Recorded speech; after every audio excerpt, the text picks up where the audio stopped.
BRS మాజీ మంత్రి కేటీఆర్ ఆరోపించారు. తెలంగాణ భవన్లో జూబ్లీహిల్స్ నియోజకవర్గంలో జరుగుతున్న దొంగ ఓట్లపై పవర్ పాయింట్ ప్రజెంటేషన్ ఇచ్చారు. జూబ్లీహిల్స్ నియోజకవర్గంలో ఓటర్ల జాబితా తప్పుల తడకగా ఉందని, మొత్తం 12,000కు పైగా దొంగ ఓట్లు సృష్టించారని ఆయన ఆరోపించారు. కాంగ్రెస్ పార్టీ అభ్యర్థి ఇష్టానుసారంగా వేల సంఖ్యలో ఫేక్ ఓట్లు పంపిణీ చేశారని ఫైర్ అయ్యారు. ఆయనపై ఇప్పటికే కేసు కూడా నమోదైందని తెలిపారు. ఈ వ్యవహారాన్ని ఎన్నికల కమిషన్ దృష్టికి తీసుకెళ్లడంతో పాటు న్యాయ పోరాటం చేయడానికి సిద్ధంగా ఉన్నామని కేటీఆర్ స్పష్టం చేశారు. 2023లో జూబ్లీహిల్స్ నియోజకవర్గంలో మొత్తం ఓటర్ లిస్టు ప్రకారం ఓటర్ల సంఖ్య 3,75,000 చిల్లర. ఇప్పుడు 2025లో 23,000 ఓట్లు పెరిగినాయని చెప్పి ఈ రోజు ఎన్నికల కమిషన్ చెప్తా ఉంది. 23,000 ఓట్లు పెరిగినాయని చెప్తున్నారు. 12,000 ఓట్లు డిలీట్ చేశామని చెప్తున్నారు. 3,98,000 ఓట్లు అంటే దాదాపు 4 లక్షల ఓట్లు ఉన్నాయని చెప్తున్నారు. గతం కంటే దాదాపు 23,000 ఓట్లు పెరిగినాయి. 12,000 తీయంగా ఇంత సడన్ స్పైక్ అంటే చాలా అసాధారణమైన స్పైక్. అది ఇంత అసాధారణమైన స్పైక్ ఎట్లా వచ్చింది, ఇంత ఒకటేసారి ఓట్ల సంఖ్య ఎట్లా పెరిగిందని మాకు అనుమానం వచ్చి అప్పుడు మేము ఎంక్వైరీ చేయడం మొదలు పెట్టాం. This is the Congress candidate who's been announced recently has conducted this program called voter cards distribution. You can even see some minor voters. He's been already booked for fake epic voter ID distribution. In full media glare, this gentleman has distributed more than 1,000 such voter IDs. Congress party నాయకుడు ఆయన ఇష్టానుసారంగా అసలు ఆయనకి ఎవరు అధికారం ఇచ్చారు, అందులో మహేష్ కుమార్ గౌడ్ గారు, రేవంత్ రెడ్డి గారికి, రాహుల్ గాంధీకి ఓటర్ ఐడితో ఏం సంబంధం, డిస్ట్రిబ్యూషన్ తో కాంగ్రెస్ పార్టీకి ఏం సంబంధం? ఆయన ఇష్టం వచ్చినట్టుగా ఓటర్ ఐడి డిస్ట్రిబ్యూషన్ అని పెట్టుకొని మరి ఎలక్షన్ కమిషన్ తెలుసో లేదో కూడా తెలియదు. చూస్తుంటే కొంతమంది మైనర్ ఓటర్లా కనబడతా ఉన్నారు. మరి వాళ్ళందరినీ కూడా పిలిచి 1000 మందితో ఓటర్ ఐడి డిస్ట్రిబ్యూషన్లు చేయడం జరిగింది. డిస్ట్రిబ్యూట్ చేసినాయని దొంగ ఐడి కార్డులు, ఫేక్ ఐడి కార్డ్స్ అని చెప్పి కేసు కూడా పెట్టారు. ఫేక్ ఐడి కార్డ్స్ డిస్ట్రిబ్యూషన్ అనేది చాలా సీరియస్ నేరం. కానీ చూస్తుంటే మాత్రం మరి మొత్తం కిందికెళ్ళి మిద్దాక అంతా కొల్యూడ్ అనేట్టే కనబడుతుంది. కాంగ్రెస్ బీజేపీ ఎట్లా కొల్యూజన్ గవర్నమెంటే నడుస్తుంది. మరి రేవంత్ రెడ్డి ఏమైనా చెప్పిండో ఏమో పైకి, ఏం మాట్లాడద్దు ఈ విషయాన్ని, ఎందుకంటే మా దొంగ ఓట్లతోనే గెలవాలనుకుంటాం అన్నడేమో. మరి అయినా గెలవరు, అది కూడా చెప్తున్నాడు. ఇన్ని కథలు పడ్డా గెలవరు. మళ్ళా ఖచ్చితంగా అక్కడ మంచి మెజారిటీతో గెలిచేది బీఆర్ఎస్ గెలుస్తుంది, బ్రహ్మాండం గెలుస్తాం. మేము డిమాండ్ చేసేది ఎన్నికల కమిషన్ ని 3. ఒకటి, ఇంత స్పష్టంగా ఆధారాలతో సహా మీ మొహాన కొట్టి నిన్న మేము అడిగాం, యాక్షన్ తీసుకోండి అని అడిగి 24 గంటలైంది. ఇప్పటి వరకు ఉలుకు లేదు, పలుకు లేదు, స్పందన లేదు. రెండవది, మేము అడుగుతున్నాం థరోగా ఇన్వెస్టిగేషన్ చేయండి అని అడిగాం. ఇప్పటిదాకా స్పందన లేదు. ఎవరైతే అధికారులు కుమ్మక్కై ఈ రకమైన అరాచకాలకు తెరలేపారో వారిని శిక్షించండి అని అడిగాం. మూడవది, ఆ ఓట్లు దొంగ ఓట్లన్నీ తీసేయండి, ఇది తప్పు. అభ్యర్థి సొంత తమ్ముడికే 3 ఓట్లుంటే ఇదేం ఎన్నిక, ఇదెక్కడ ఎన్నిక అని చెప్పి అడుగుతున్నాము. న్యాయం కోసం డిమాండ్ చేస్తున్నాము. మరి మాకైతే ఎలక్షన్ కమిషన్ మీద నమ్మకం లేదు. ఎందుకంటే వాళ్ళు బీజేపీతో కొల్లుడై, కాంగ్రెస్ తో ఎక్కడ అధికారంలో ఉంటే వాళ్ళతో కొల్లుడై పనిచేసే సంస్థ. ఎన్నికల కమిషన్ ఇప్పటికైనా స్పందించాలని కోరుతున్నాం. బీహార్ లోనేమో జరిగింది ఓట్ చోరీ, అంటే ఉన్న వాళ్ళ ఓట్లను రాహుల్ గాంధీ గారు మొత్తుకుంటా ఉంటారు, ఓట్ చోరీ ఓట్ చోరీ. అక్కడ జరిగిందేమో ఓట్ చోరీ అంటున్నారు రాహుల్ గాంధీ, ఇక్కడ చోరు ఓట్లు, మొత్తం దొంగ ఓట్లు. అది ఓట్ చోరీ, ఏ చోర్ ఓట్.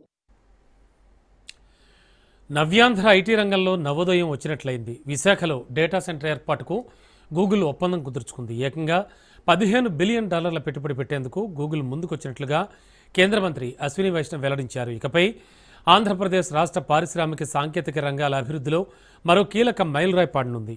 ప్రపంచ టెక్ దిగ్గజం గూగుల్ తన డేటా సెంటర్ను విశాఖలో ఏర్పాటు చేయనుంది. యూనియన్ మినిస్టర్ ఫర్ రైల్వేస్ రానున్న 5 ఏళ్లలో రాష్ట్రంలో గూగుల్ సుమారు $15 బిలియన్ పెట్టుబడులు పెట్టేందుకు ముందుకు రావడం సంతోషకరమని తెలిపారు సీఎం చంద్రబాబు. తాను ఎప్పటి నుంచో టెక్నాలజీతో అనుసంధానమై ఉన్నానని, హైదరాబాద్లో హైటెక్ సిటీ నిర్మాణం నుంచి ఐటీ రంగాన్ని ప్రోత్సహిస్తూ వస్తున్నానని చంద్రబాబు గుర్తు చేశారు. ప్రతి కుటుంబానికి ఆర్టిఫిషియల్ ఇంటెలిజెన్స్ను చేరువ చేయడంతో పాటు వన్ ఫ్యామిలీ వన్ ఎంటర్ప్రెన్యూర్ విధానం ద్వారా రాష్ట్రాభివృద్ధికి కృషి చేస్తున్నట్లు ఆయన తెలిపారు. Electronics, communications, human It is a very, very auspicious day and also very, very happy day for me, not only for me, for all of us. First of all, I have to thank Honorable Prime Minister. He has made it possible. After that, our Finance Minister, Her Excellency, she has done very well. Anyway, our IT Minister, he has done, when I mooted the idea, he was very positive. Google has to come to India. That is the attitude. And also our IT Minister, he also worked with you all the way he came to. విశాఖలో Google data సెంటర్తో పాటు see cable landing సెంటర్ను కూడా ఏర్పాటు చేస్తుండడం ఒక గొప్ప పరిణామం అన్నారు కేంద్ర మంత్రి Nirmala Sitharaman. Too much in a haste to add a dimension which I would have loved to bring in a bit later. Launching it and also landing the cables in Andhra Pradesh, I think, speaks so much about the synergy between progressive policy making and also dynamism in decision making in governance. Because several things can be in the files and in the papers, but when execution happens with the visionary leadership, like I would say the policies and the strategies which Honorable Prime Minister Narendra Modi ji brings into India, and you can see that between 2014 and today, several such policy enablers have been part of the policy here, governance here. And so with the Chief Minister, I think, Shri Chandrababu Naidu Garu, who has in ప్రధాని Modi CM Chandrababu వంటి దార్శనికత ఉన్న నేతల వల్ల ఇలాంటి ప్రాజెక్టులు సాధ్యమవుతాయని ఆమె ప్రశంసించారు. 2047 నాటికి వికసిత్ భారత్ లక్ష్యాన్ని చేరుకోవడానికి ప్రతి ఒక్కరూ కృషి చేయాలన్నారు. I think it's been an exciting journey. A lot of unsung heroes. Vikas is here. A lot of work has gone in, and all of us have worked hard, and your team has been fantastic to work with. Under the visionary leadership of the Honorable Prime Minister and the Honorable Chief Minister, and under the direction of the Honorable Finance Minister, Madam Sitaraman ji, and then of course under the guidance, I always call him my big brother, guidance for me in terms of landing this project. You know, what you see is India at its best. It shows that state and the central government together.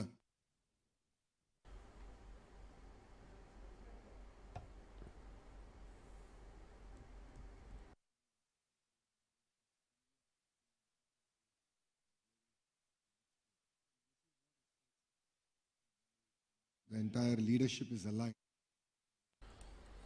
విశాఖలో Google data centre ఏర్పాటును స్వాగతించారు మాజీ IT minister Gudivada Amarnath. స్థానికులకు పెద్దగా ఉపాధి అవకాశాలు వచ్చే అవకాశం లేదన్నారు. డేటా సెంటర్ సహా డెవలప్మెంట్ సెంటర్ను కూడా ఏర్పాటు చేయాలన్నారు అమర్నాథ్. ఘట్టమని నా 45 సంవత్సరాల చరిత్రలో ఇది గొప్ప అనుభవం అని వారు చెప్పుకుంటున్నారు. సరే, వారి మార్కెటింగ్ విషయంలో మనం ఎవరో సాటురాము, దాని జోలికి పెద్దగా వెళ్ళను నేను. ఈరోజు తండ్రి కొడుకు ఇద్దరు కూడా గూగుల్ పేరిట గూగుల్ వచ్చేస్తుంది, ఎస్ గూగుల్ వస్తుంది, గూగుల్ డేటా సెంటర్ వస్తుంది. డేటా సెంటర్ ఏర్పాటు చేయమని తప్పలేదు, స్వాగతిస్తున్నాం. కానీ డేటా సెంటర్తో పాటు వాళ్ళ తాలూకా ఒక డెవలప్మెంట్ సెంటర్ కూడా పెట్టమనండి. విశాఖపట్నంలో కమిట్ చేయండి వాళ్ళని. ఒక 20,000 మందితోనో 10,000 మందితోనో ఒక డెవలప్మెంట్ సెంటర్ కూడా విశాఖపట్నంలో పెట్టమనండి. పెడితే ఒక 10,000 మందో 20,000 మందో ఐటీ ప్రొఫెషనల్స్ ఈ ప్రాంతంలో ఉద్యోగాలు చేయడానికి వస్తే అప్పుడు ఈకో సిస్టమ్ అనేటువంటిది డెవలప్ అవుతుంది. ఆ రోజు మేము ఇన్ఫోసిస్ తీసుకొని వచ్చాం. ఇక తెలంగాణ రాష్ట్ర కేబినెట్ సమావేశానికి ముహూర్తం ఫిక్స్ అయింది. అక్టోబర్ 16న తెలంగాణ రాష్ట్ర కేబినెట్ సమావేశం జరగనుంది. సీఎం రేవంత్ అధ్యక్షతన సెక్రటేరియట్లో మధ్యాహ్నం 2 గంటల సమయంలో కేబినెట్ సమావేశం ప్రారంభమవుతుంది. ఈ సమావేశంలో బీసీ రిజర్వేషన్లు, లోకల్ బాడీ ఎన్నికలపై ప్రత్యేకంగా చర్చ జరిగే అవకాశాలు స్పష్టంగా కనిపిస్తున్నాయి.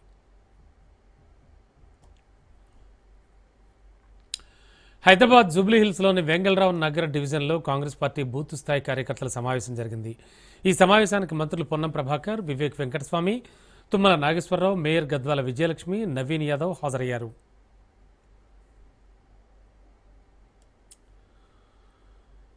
జూబ్లీహిల్స్ నియోజకవర్గ ఉప ఎన్నికల్లో బీఆర్ఎస్ అభ్యర్థిగా పోటీ చేస్తున్న మాగంటి సునీత గోపీనాథ్కు పార్టీ అధినేత కేసీఆర్ బీఫామ్ అందజేశారు. ఎన్నికల ఖర్చు నిమిత్తం పార్టీ తరపున 40 లక్షల రూపాయల చెక్కును అందించారు. అయితే రేపు మాగంటి సునీత నామినేషన్ వేస్తారు. ఈ నెల 19న భారీ ర్యాలీతో రెండో సెట్ నామినేషన్ను మాగంటి సునీత దాఖలు చేస్తారు. ఈ సందర్భంగా దివంగత మాగంటి గోపీనాథ్ కూతుళ్లు, కుమారుడు ఎమ్మెల్యే సవితా ఇంద్రారెడ్డి, ఎమ్మెల్యేలు పద్మారావు గౌడ్, కాలేరు వెంకటేష్, ముఠా గోపాల్ తదితరులు పాల్గొన్నారు.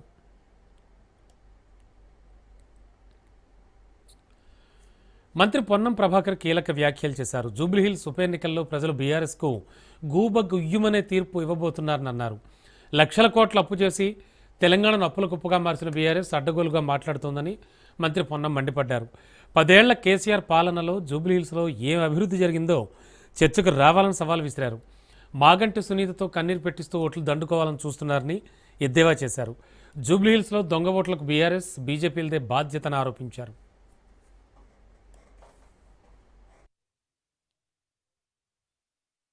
తెలంగాణ రాష్ట్రాన్ని అప్పులమయ అన్యాయం చేసి పూర్తికి లేకుండా చేసినటువంటి పరిస్థితిని గమనించిన ప్రజలు టీఆర్ఎస్ పార్టీని చావు దెబ్బ కొట్టి ఓడించి ఇంకా బుద్ధి రాలేదని పార్లమెంట్ లో 0 సీట్లు ఇచ్చిన తర్వాత అవగాహన లేకుండా మాట్లాడుతా ఉన్నారు. తెలంగాణ రాష్ట్రంలో జరిగినటువంటి ఖైరతాబాద్ లో కూడా ప్రజలు విజ్ఞతతోటి అభివృద్ధిని ఆకాంక్షిస్తూ ఈ ప్రభుత్వం రేవంత్ రెడ్డి గారి నాయకత్వంలో ఉన్న కాంగ్రెస్ పార్టీ ప్రజాపాలన ప్రభుత్వంలో అక్కడ జరిగిన ఉప ఎన్నికల్లో కాంగ్రెస్ పార్టీ అభ్యర్థిని గెలిపించినారు కంటోన్మెంట్ లో.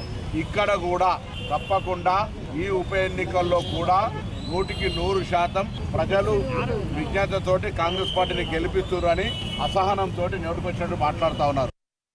గోపన్న అంటేనే జనం, జనం అంటేనే గోపన్న. నా జూబ్లీస్ నియోజకవర్గ కుటుంబ సభ్యులని గోపీనాథ్ గారు ఎప్పుడూ చెప్తూ ఉండేవాళ్ళు. ఈరోజు ఇంత కుటుంబం తరలి వచ్చింది ఆయన కోసం. ఆయన పైనుంచి చూస్తూనే ఉంటారు. ఎంతమందిని అండగా ఇచ్చారు నాకు. గోపీనాథ్ గారి ఆశయాల్ని అందరం కలిసి ముందుకు తీసుకువెళ్తాం. మీ ఇంటి ఆడబిడ్డగా అనుకుని నాతో పాటు అందరూ కలిసి కాంగ్రెస్ నేతలు పోలీసుల వేధింపుల వల్లే బీజేపీ నాయకుడు మధుకర్ ఆత్మహత్యకు పాల్పడ్డట్టు బీజేపీ రాష్ట్ర అధ్యక్షుడు రామచంద్రరావు ఆరోపించారు. మంచిర్యాల జిల్లా వేమనపల్లి మండలం బీజేపీ అధ్యక్షుడు మధుకర్ కుటుంబ సభ్యులను రామచంద్రరావు పరామర్శించారు. రాష్ట్రంలో అరాచక పాలన కొనసాగుతోందన్నారు. తమ కార్యకర్త మరణిస్తే ఇప్పటివరకు పోలీసులు కేసు కూడా నమోదు చేయలేదన్నారు. తమ ఉనికిని చాటుకునేందుకు కొంతమంది కాంగ్రెస్ నేతలు అక్రమ కేసులు పెట్టి ఇబ్బందులకు గురి చేస్తున్నారన్నారు. బీజేపీ నేతలను కార్యకర్తలను ఇబ్బంది పెట్టాలని చూస్తే ఊరుకునే ప్రసక్తి లేదన్నారు. మంచిర్యాల జిల్లాలో పేట మధుకర్ అనేటటువంటి మా మండల అధ్యక్షుడు ఆత్మహత్యకు ఏవైతే కారణాలు ఉన్నాయో దాన్ని ఇంతకుముందు మా బండి సంజయ్ గారు వచ్చి దాన్ని మాట్లాడడం జరిగింది, ఎంక్వైరీ చేయడం జరిగింది. నేను ఢిల్లీలో ఉండబట్టి రాలేకపోయినప్పుడే ఈరోజు ఆ ఒక కుటుంబానికి పరామర్శించడానికి వచ్చాను. ఈ యొక్క కాంగ్రెస్ పాలనలో రాష్ట్ర ఆర్థిక వ్యవస్థ కుప్పకూలే దిశగా ప్రయాణిస్తోందని మాజీ మంత్రి హరీష్ రావు ఆందోళన వ్యక్తం చేశారు. ప్రభుత్వ అనాలోచిత విధానాలు, ఆర్థిక నిర్వహణలో ఘోర వైఫల్యం వల్ల రాష్ట్రానికి ఈ దుస్థితి దాపురించిందన్నారు. భారతదేశ రిటైల్ ద్రవ్యోల్బణం 1.54% నమోదైతే తెలంగాణలో నెగిటివ్ ద్రవ్యోల్బణం నమోదవుతుండడం మందగించిన ఆర్థిక పతనానికి సంకేతంగా నిలుస్తుందన్నారు. కేసీఆర్ పాలనలో అభివృద్ధిలో దేశానికే ఆదర్శంగా నిలిచిన తెలంగాణ రేవంత్ రెడ్డి దుర్మార్గ పాలన, ఆర్థిక అరాచకత్వం వల్ల రాష్ట్రం ఆర్థిక తిరోగమనమే పయనిస్తోందని మండిపడ్డారు.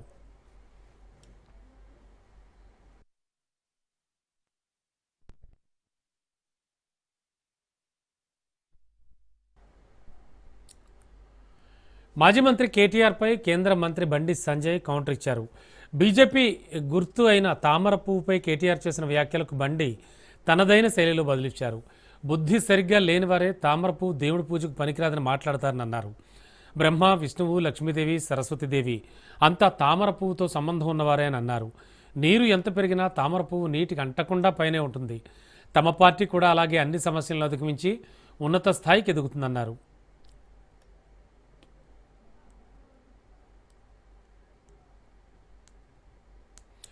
బీఆర్ఎస్ పార్టీని లక్ష్యంగా చేసుకుని విమర్శలు గుప్పించారు. కారు గుర్తు ఉన్న పార్టీ వాళ్ళు తమ పరిస్థితిని తాము చూసుకోవాలన్నారు. వాళ్ళ కారు ఇప్పటికే రిపేర్ కూడా పనికిరాకుండా షెడ్లో పడిందని ఎద్దేవా చేశారు. కనీసం సెకండ్ హ్యాండ్లో ఆ కారును కొనడానికి కూడా ఎవరూ సిద్ధంగా లేరంటూ బండి సంజయ్ తీవ్ర వ్యాఖ్యలు చేశారు.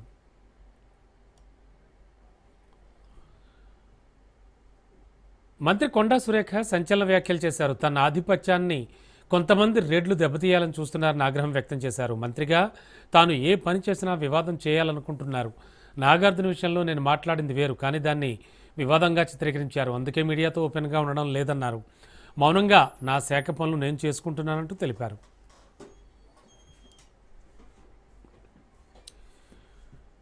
నిరుద్యోగుల కోసం జాగృతి అధినేత్రి కవిత రోడ్డెక్కారు. గ్రూప్ 1 అభ్యర్థులకు అన్యాయం చేశారంటూ ఆమె నినదించారు. చిక్కడపల్లి సెంట్రల్ లైబ్రరీ వద్ద ఉద్రిక్తత నెలకొంది. లైబ్రరీ గేటు ముందు బైఠాయించి ఆందోళనకు దిగారు. సెంట్రల్ లైబ్రరీలోకి వెళ్లకుండా పోలీసులు కవితను అడ్డుకున్నారు.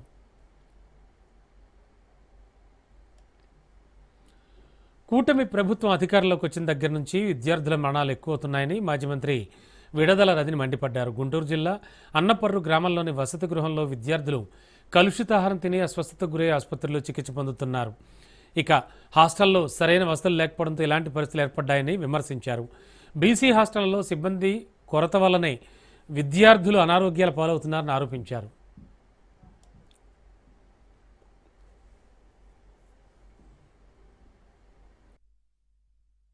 మనిషికి అవుతుంది, ఇద్దరికి అవుతుంది, ముగ్గురికి అవుతుంది. వరుస పెట్టి 106 మంది ఈ హాస్టల్లో ఉంటున్నారు. 106 మందిలో 65 మంది సిక్ అయ్యారంటే అందరూ ఒకరింటికి వెళ్ళారన్నా మీ అర్థం. ఎవరన్నా ఒకరింటికి వెళ్ళలేదు కదా, అందరూ ఇక్కడికి వచ్చి ఆ నైట్ ఇక్కడ భోజనం చేశారు.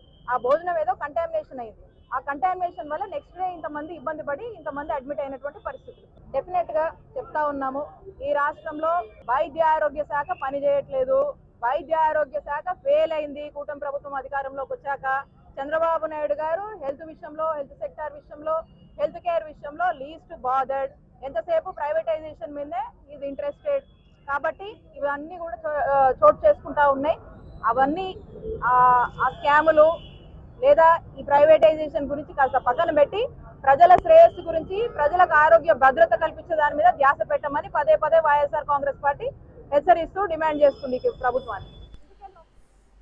మద్యం కుంభకోణం కేసులో సిట్ అధికారులు దూకుడు పెంచారు. మాజీ మంత్రి పెద్దిరెడ్డి రామచంద్రారెడ్డి ఇంట్లో అధికారులు తనిఖీలు చేపట్టారు. అలాగే ఇదే కేసులో A4గా ఉన్న ఎంపీ మిథున్ రెడ్డి ఇంట్లో కూడా, అలాగే ఆఫీసులో తనిఖీలు నిర్వహించారు. హైదరాబాద్, బెంగళూరులో మిథున్ రెడ్డికి సంబంధించిన అన్ని కార్యాలయాల్లో విస్తృత తనిఖీలు చేశారు.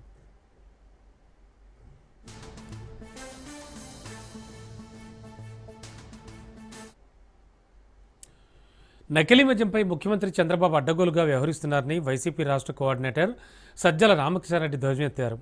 చంద్రబాబు తప్పుల మీద తప్పులు చేస్తూ కూడా అడ్డగోలుగా బుకాయిస్తున్నారని విమర్శించారు. దేశంలో ఏ ముఖ్యమంత్రి మద్యం అసలుదా నకిలీదా అని తెలుసుకునేలా యాప్ ఏం పెట్టలేదని, ఇక చంద్రబాబు యాప్ పెట్టారంటే నకిలీ మద్యం ఉన్నట్లే కదా అని తెలిపారు. రోజు తిరగకముందే టక్కు నేరుగా కూడా ఆఫ్రికా నుంచి దిగుతాడు, వాడికి రెడ్ కార్పెట్ వేసి స్వాగతం పలుకుతారు, వాడు పోలీసు రిమైండ్ అట్లా పోతారు. మళ్ళీ అదే షర్టుతో ఒక వీడియో బయటకు వస్తుంది, దాంట్లో జోగి రమేష్ మమ్మల్ని నన్ను ఇట్లా నడిపాడని వాళ్ళు చెప్తారు. అది ఇమ్మీడియట్ ఈరోజు రేపు ఐ థింక్ తన పేరు కూడా చేరుస్తుంది, దానికి ప్రిపేర్డ్గా ఉన్నాను.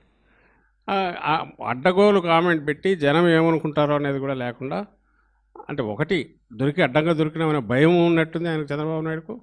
రెండవది ఇంకా త్వరగా వేయకపోతే ఇంకా పూర్తి మునుగుతాను. మునుగోడు నియోజకవర్గంలో వైన్ షాప్ టెండర్లదారులకు కొత్త రూల్స్ పెట్టారు ఎమ్మెల్యే కోమటిరెడ్డి రాజగోపాల్ రెడ్డి.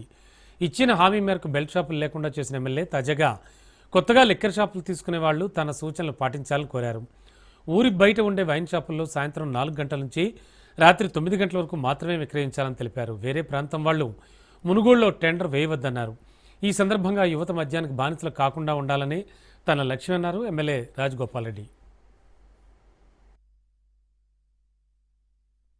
నా నియోజకవర్గం మునుగోడు నియోజకవర్గంలో నేను మాత్రం ఎట్టి పరిస్థితుల్లో నేను నడవలేను.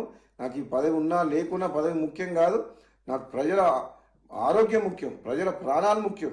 టెండర్ లేచి వైన్ షాప్ వాళ్ళకి ఏం చెప్తున్నామంటే, మీరు టెండర్ లేదలుచుకుంటే వైన్ షాపుల పక్కన పర్మిట్ రూమ్ అని ఉంటుంది, అది మా డే టైంలో తాగుతుర్రు. అక్కడికి వచ్చి అక్కడ అందరు చుట్టుపక్కల ప్రాంతంలో అందరికీ ప్రాబ్లమ్స్ అవుతున్నాయి.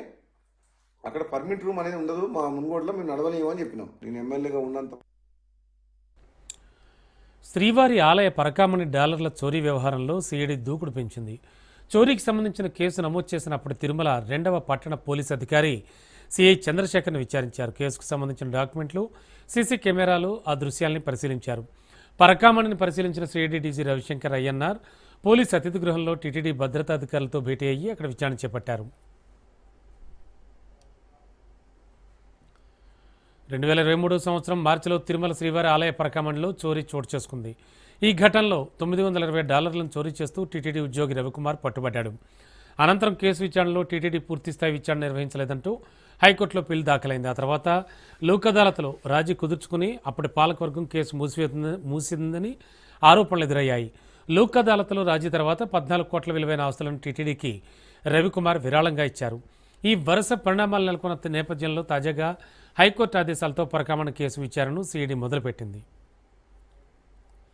ఇక కేసుకు సంబంధించి 1 టౌన్ పిఎస్లో ఉన్న సిడి ఫైల్స్, అలాగే FIR, chargesheet, Lok Adalat order CID బృందం సీజ్ చేసింది. పరకామణి భవనాన్ని, సీసీటీవీ కమాండ్ కంట్రోల్ సెంటర్ను సిఐడి బృందం పరిశీలించింది. హైకోర్టు ఆదేశాల ప్రకారంతో పలు కోణాల్లో విచారించి రికార్డులను సిఐడి సీజ్ చేసింది.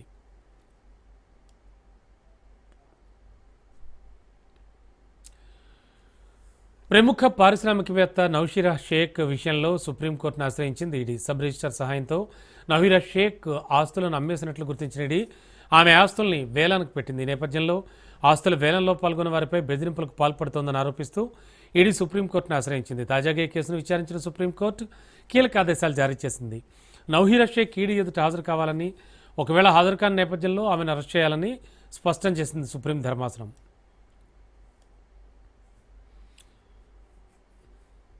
హైదరాబాద్ క్రికెట్ అసోసియేషన్ మరో వివాదంలో చిక్కుకుంది. హెచ్సీఏలో ఫేక్ బర్త్ సర్టిఫికేట్స్ కలకలం సృష్టించాయి.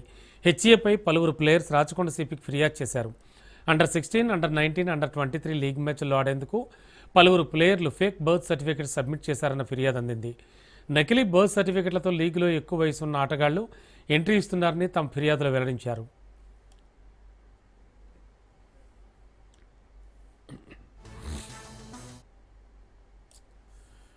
పోలవరం బనకచెర్ల లింక్ ప్రాజెక్టుపై తెలంగాణ ప్రభుత్వం ఆగ్రహం వ్యక్తం చేసింది. ఏపీ కొత్త టెండర్ నోటిఫికేషన్పై తెలంగాణ తీవ్ర అభ్యంతరం వ్యక్తం చేసింది. టెండర్ను రద్దు చేయాలని సిడబ్ల్యూసీకి లేఖ రాసింది. బనకచెర్ల టెండర్ సర్వే నిలిపివేయాలని తెలంగాణ ప్రభుత్వం విజ్ఞప్తి చేసింది. పోలవరం బనకచెర్ల లింక్ను ఆమోదించవద్దని తెలంగాణ సర్కార్ కోరింది. పోలవరం డిపిఆర్కు విరుద్ధంగా ఈ టెండర్ ఉందని ఆరోపించింది.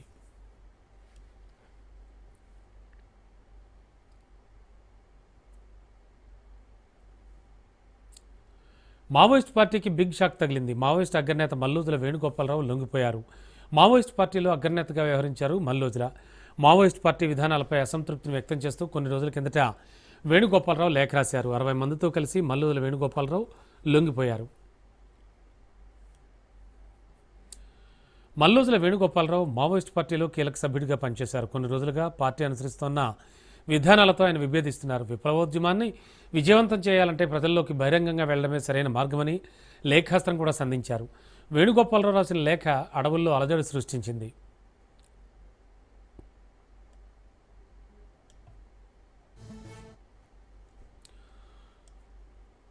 ఇక బీహార్ అసెంబ్లీ ఎన్నికల్లో భాగంగా బీజేపీ తమ తొలి జాబితా విడుదల చేసింది. 71 మందితో కూడిన తొలి జాబితాను బీజేపీ ప్రకటించింది. ఈ మేరకు తమ అభ్యర్థుల జాబితాను రిలీజ్ చేసింది బీజేపీ. ఈ జాబితాలో 9 మంది మహిళలకు టికెట్ ఇచ్చింది. తారాపూర్ నుంచి డిప్యూటీ సీఎం సామ్రాట్ చౌదరి బరిలో దిగనున్నారు. ఇక లఖీసరాయ్ నుంచి డిప్యూటీ సీఎం విజయ్ సింహ పోటీ చేస్తారు. శివన్ నుంచి మంగళ్ పాండే పోటీకి సిద్ధమయ్యారు. ఇక స్పీకర్ నందకిషోర్ యాదవ్కి టికెట్ దక్కలేదు. 243 సీట్లున్న బీహార్ అసెంబ్లీలో బీజేపీ పొత్తులో భాగంగా 101 సీట్లలో పోటీ చేయనుంది. ఈ మేరకు ఎన్డీఏ కూటమి పార్టీల మధ్య ఇటీవల సీట్ల సర్దుబాటు కూడా ఖరారైంది.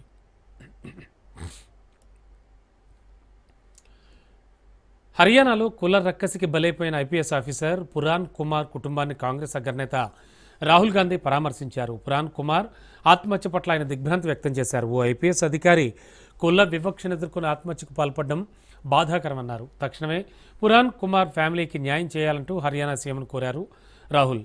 హర్యానా డీజీపీపై 3 రోజులు గడిచిన ఎటువంటి చర్య తీసుకోలేదన్నారు. ఇక ఐపీఎస్ ఆఫీసర్ పురాణ్ కుమార్కు 2 కుమార్తెలు ఉన్నారు. వారి తండ్రిని కోల్పోయి తీవ్ర ఒత్తిడిలో ఉన్నారు. వారిని ఆదుకోవాల్సిన బాధ్యత హర్యానా ప్రభుత్వంపై ఉందన్నారు రాహుల్.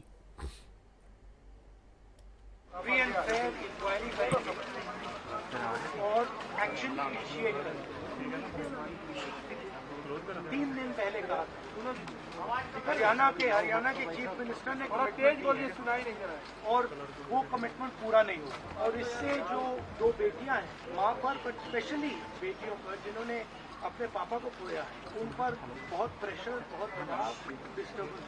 दलित कपल है और ये बिल्कुल क्लियर. ఇదిలా ఉంటే హర్యానాలో మరో పోలీస్ అధికారి ఆత్మహత్య చేసుకున్నాడు. ఏఎస్ఐ సందీప్ తుపాకీతో కాల్చుకుని ఆత్మహత్యకు పాల్పడ్డాడు. ఐపీఎస్ పూరన్పై చేసిన సందీప్ అవినీతి ఆరోపణలు ఏఎస్ఐ సందీప్ ప్రస్తుతం సైబర్ సెల్లో పనిచేస్తూ ఉన్నాడు.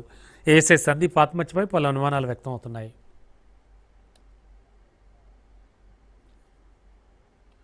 రాజస్థాన్లో ఘోర ప్రమాదం జరిగింది. బస్సులో మంటలు చెలరేగడంతో 15 మంది మృతి చెందారు, సజీవ దహనం అయ్యారు. జైసల్మేర్ నుంచి జోధ్పూర్ వెళుతుండగా ఈ దుర్ఘటన చోటు చేసుకుంది. ప్రమాద సమయంలో బస్సులో 57 మంది ప్రయాణికులు ఉన్నారు. ఒక్కసారిగా మంటలు వ్యాపించడంతో భయంతో పరుగులు తీశారు ప్రయాణికులు. కానీ అప్పటికే జరగాల్సిన నష్టం జరిగిపోయింది. సురక్షితంగా తమ గమ్యస్థానాలకు చేరాల్సిన ప్రయాణికులు మృత్యువుల్లోకి చేరిపోయారు.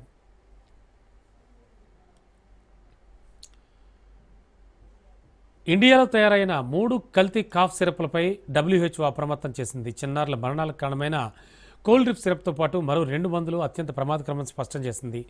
ఆ ఉత్పత్తులు ఏ దేశంలోనైనా కనిపిస్తే వెంటనే తమకు సమాచారం అందించాలని ప్రపంచ దేశాలను కోరింది. ఇక WHO గుర్తించిన కల్తీ మందుల జాబితాలో శ్రేసన్ ఫార్మాస్యూటికల్స్కి చెందిన కోల్డ్రిప్స్, అలాగే రెడ్నెక్స్ ఫార్మాస్యూటికల్స్ వారి రెసిఫ్రెష్ TR, షేప్ ఫార్మాకు చెందిన రీలైఫ్ సిరప్లు ఉన్నాయి. ఇటీవల మధ్యప్రదేశ్, రాజస్థాన్ రాష్ట్రాల్లో దగ్గుమందుతో చిన్నారులు మృత్యువాత పడ్డారు. అందుకు కారణం కోల్డ్ డ్రిప్ సిరప్ అనే నిర్ధారణకు వచ్చారు వైద్య అధికారులు. తమిళనాడులో తయారైన కోల్డ్ డ్రిప్ సిరప్లో డై ఇథిలిన్ గ్లైకాల్ అనేటువంటి రసాయనం అత్యంత ప్రమాదకర స్థాయిలో ఉన్నట్లు పరీక్షల్లో తేలింది. దీంతో కంపెనీ యజమాని రంగనాథన్ అరెస్ట్ చేశారు.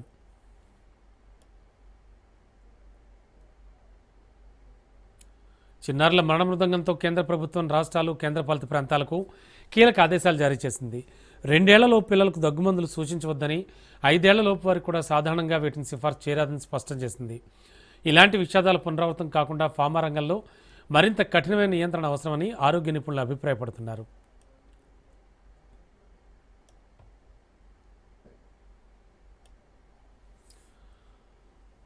అమెరికా, చైనా మధ్య వాణిజ్య యుద్ధం మరింత ముదురుతోంది. తాజాగా ఇరు దేశాలు నౌకలపై పరస్పరం ప్రత్యేక ఫీజులు ప్రకటించాయి. అమెరికా యాజమాన్యంలో నౌకలు అమెరికా నిర్వహించే లేదా ఆ దేశపు జెండాలతో వచ్చే వాళ్లపై ప్రత్యేక ఛార్జీని వసూలు చేయనున్నట్లు చైనా ప్రకటించింది. చైనాలో నిర్మించిన నౌకలకు మాత్రం ఈ ఛార్జీ నుంచి మినహాయింపు ఉంటుందని స్పష్టం చేసింది. ఇదివరకే అమెరికా కూడా చైనా నౌకలపై ప్రత్యేక ఫీజును వసూలు చేస్తోంది. అమెరికా విధిస్తున్న అదనపు సుంకాలపై చైనా వాణిజ్య మంత్రిత్వ శాఖ స్పందించింది. వాణిజ్య యుద్ధం, టారిఫ్ల అంశంపై తమ వైఖరి స్థిరంగా ఉందని, అమెరికా ఈ తరహా యుద్ధం కోరుకుంటే తాము చివరి వరకు పోరాడతామని పేర్కొంది. ఒకవేళ చర్చలు జరపడానికి సిద్ధమైతే అందుకు తమ తలుపులు తెరిచే ఉంటాయని వాణిజ్య మంత్రిత్వ శాఖ అధికార ప్రతినిధి తెలిపారు. దసరా, దీపావళి పండుగ వేళ రోజువారీ యూపీఐ వ్యయం గరిష్ట స్థాయికి చేరుకుంది. అక్టోబర్ 2025లో యూపీఐ లావాదేవీల పరిణామం విలువ పెరిగిపోయింది. సెప్టెంబర్ సగటు రోజువారీ యూపీఐ లావాదేవీల విలువ 96,638 కోట్లు దాటింది. సగటు రోజువారీ లావాదేవీల పరిమాణం 680 మిలియన్లకు పెరిగింది. యూపీఐ ద్వారా పెద్ద చెల్లింపులను సులభతరం చేయడానికి ఎన్పీసీఐ అనేక వర్గాలకు లావాదేవీలను పరిమితులను పెంచింది. దేశీయ స్టాక్ మార్కెట్ సూచీలు 2వ రోజు నష్టాల్లోనే ముగిశాయి. దాదాపు అన్ని రంగాల సూచీలు నష్టాల్లో ట్రేడ్ అయ్యాయి. Pharma, metal, media, PSU, bank index 1% తగ్గాయి. సెన్సెక్స్ 368 పాయింట్ల మేర క్షీణించింది. 81,958 వద్ద స్థిరపడింది. మరోవైపు నిఫ్టీ 104 పాయింట్లు తగ్గి 25,122 వద్ద ఉంది. నిఫ్టీ సూచీలు Tata Motors, doctor Reddy labs, Bajaj Finance, Bharat Electronics, TCS కంపెనీలు ప్రధానంగా నష్టపోయాయి. Wipro, Max healthcare, Tech Mahindra, Apollo Hospitals, HCL Tech షేర్లు లాభాల్లో ముగిశాయి.